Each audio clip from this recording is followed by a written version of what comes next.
বন্ধুসকল নিশ্চয় সকলোৱে ভাল মহলম আৰু আপোনালোকে চাই আছে টেক চেনেল। বন্ধুসকল আজি এইটো ভিডিঅ'ত আলোচনা কৰিম ভোটাৰ আইডিৰ বিষয়ে, অৰ্থাৎ ভোটাৰ কাৰ্ডৰ বিষয়ে।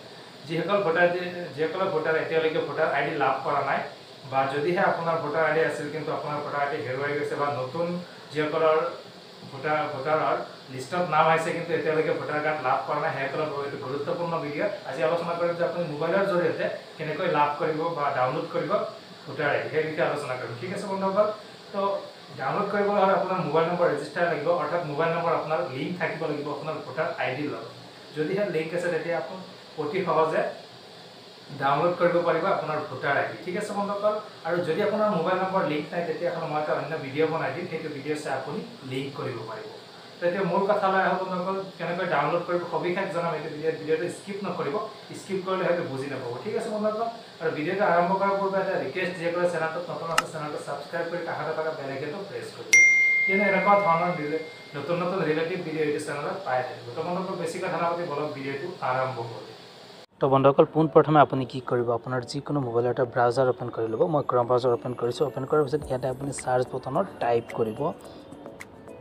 ঠিক আছে বন্ধুসকল, নেশ্যনেল ভোটাৰ ছাৰ্ভিচ বুলি টাইপ কৰিব। NV মই আপোনালোকক দেখুৱাই দিছোঁ, NVSP বুলি চাৰ্চ কৰাৰ লগে লগে আপোনালোকৰ মাজত অন্য এটা পেজ খোল খাই আহিব, ঠিক এনেকুৱা ধৰণৰ। ঠিক আছে, ইয়াতে আপুনি লগ ইন কৰি ল'ব, আৰু যদি আপুনি আগতে ৰেজিষ্টাৰ কৰা নাছিল তেতিয়া ৰেজিষ্টাৰ কৰি ল'ব। ঠিক আছে বন্ধুসকল, তো ৰেজিষ্টাৰ কেনেকৈ কৰিব, যদি আপোনালোকে নতুন একাউণ্ট বনাব বিচাৰে তেতিয়াহ'লে ইয়াতে চাওক তলত দিয়া আছে don't have account register a new. তো ইয়াতে ক্লিক কৰিব। ইয়াতে ক্লিক কৰাৰ লগে লগে আপুনি ইয়াতে মোবাইল নম্বৰ বহাব, তাৰপিছত কেপচাৰটো বহাই চেণ্ড OTPত ক্লিক কৰাৰ লগে লগে আপোনালোকৰ মাজত এটা OTP আহিব। সেই OTPটো বহোৱাৰ পিছত আপুনি নিউ পাছৱৰ্ড ক্ৰিয়েট কৰিব পাৰিব। ঠিক আছে, পাছৱৰ্ড ক্ৰিয়েট কৰাৰ পিছত আপুনি কি কৰিব, মই বেক আহি আপোনালোকক দেখুৱাই দিছোঁ। ঠিক আছে বন্ধুসকল, আপোনাৰ সম্পূৰ্ণ পাছৱৰ্ড হোৱাৰ পিছত আপুনি কি কৰিব, ইয়াতে চাওক আকৌ চাৰ্চ কৰিব নেশ্যনেল ভোটাৰ ছাৰ্ভিচ বুলি। চাৰ্চ কৰাৰ লগে লগে ইয়াতে চাওক লগ ইন বুলি আছে, তো লগ ইনত ক্লিক কৰি ইয়াতে আপোনাৰ মোবাইল নম্বৰ বহাব, তাৰপিছত ইয়াতে পাছৱৰ্ড বহাব, তাৰপিছত কেপচাৰ বহাই আপুনি লগ ইনত ক্লিক কৰিব। ঠিক আছে বন্ধুসকল, মই আপোনালোকক দেখুৱাই দি আছোঁ। তো ইয়াতে চাওক মই সম্পূৰ্ণখিনি বহুৱাই দিছোঁ। বহোৱাৰ পিছত যেতিয়া লগ ইনত ক্লিক কৰিম, ঠিক এনেকুৱা ধৰণৰ এটা পেজ খোল খাই আহিব। তো ইয়াতে কি কৈছে বন্ধুসকল চাওক, ইপিক ডাউনলোড বুলি এটা অপশ্যন আছে, এইটো চাব পাৰিছে। তো ইয়াতে ক্লিক কৰিব আপুনি। ইয়াতে যেতিয়াই ক্লিক কৰিব আপোনালোকৰ মাজত ঠিক এনেকুৱা ধৰণৰ এটা পেজ খোল খাই আহিব। ইয়াতে কি কৈছে ওপৰত আপুনি চাব পাৰিছে। ঠিক আছে বন্ধুসকল, মই আপোনালোকক দেখুৱাইছোঁ download electronic copy of EPI card, অৰ্থাৎ ভোটাৰ কাৰ্ড আপুনি ডাউনলোড কৰিব পাৰিব।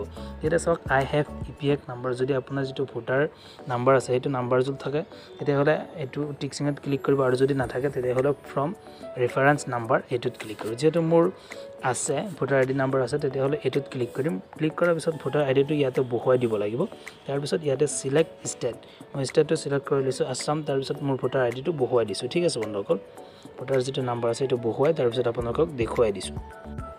ঠিক আছে বন্ধুসকল, ইয়াতে চাওক মোৰ ভোটাৰ আইডি নাম্বাৰ বহুৱাই দিছোঁ, তাৰপিছত চিলেক্ট ষ্টেট অৰ্থাৎ ষ্টেট চিলেক্ট কৰিছোঁ। চিলেক্ট কৰাৰ পিছত ইয়াতে চাৰ্চত যেতিয়াই ক্লিক কৰিম আপোনালোকে চাব পাৰিব তলপনৰ ডিটেইলছখিনি ইয়াতে আহি গৈছে। ইয়াতে চাওক মোৰ নাম মোবাইল নাম্বাৰ সহ আহি গৈছে। এতিয়া তলফালে আহিলে আপুনি OTP পাব। ঠিক আছে, তো OTPত যেতিয়া ক্লিক কৰিব আপোনাৰ, তো এইটো মোবাইল নম্বৰত এটা OTP আহিব। তো OTPটো ভেৰিফাই কৰাৰ লগে লগে আপোনাৰ সন্মুখত আপোনাৰ ভোটাৰ যিটো কাৰ্ড সেইটো দেখুৱাই দিব। মই আপোনালোকক দেখুৱাই দিছোঁ। ঠিক আছে, OTPটো এণ্টাৰ কৰি। তো ঠিক আছে বন্ধুসকল, আপোনালোকে চাব পাৰিছে মই OTP বহুৱাই ভেৰিফাইত ক্লিক কৰাৰ লগে লগে এনেকুৱা ধৰণৰ এটা ইণ্টাৰফেচ খোল খাই আহিছে। ইয়াতে চাব পাৰিছে আপোনালোকে চাওক সুন্দৰকৈ ভোটাৰ আইডিটো দেখুৱাই দিছে। তো ইয়াৰ পৰা আপুনি প্ৰিণ্ট কৰি ল'ব পাৰে, নতুবা ডাউনলোড কৰি আপুনি কম্পিউটাৰ দোকানৰ পৰা আপুনি প্ৰিণ্ট ওলাই ল'ব পাৰিব। তো ঠিক আছে বন্ধুসকল, আশা কৰোঁ ভিডিঅ'টো চাই অকণমান হ'লেও বুজি পাইছে। যদি ভাল লাগিছে এটা লাইক কৰিব আৰু শ্বেয়াৰ কৰিবলৈ একদম নাপাহৰিব। ঠিক আছে বন্ধুসকল, আজিৰ ভিডিঅ' ৰাখিছোঁ, পৰৱৰ্তী ভিডিঅ'ত লগ পাম। জয় আই অসম।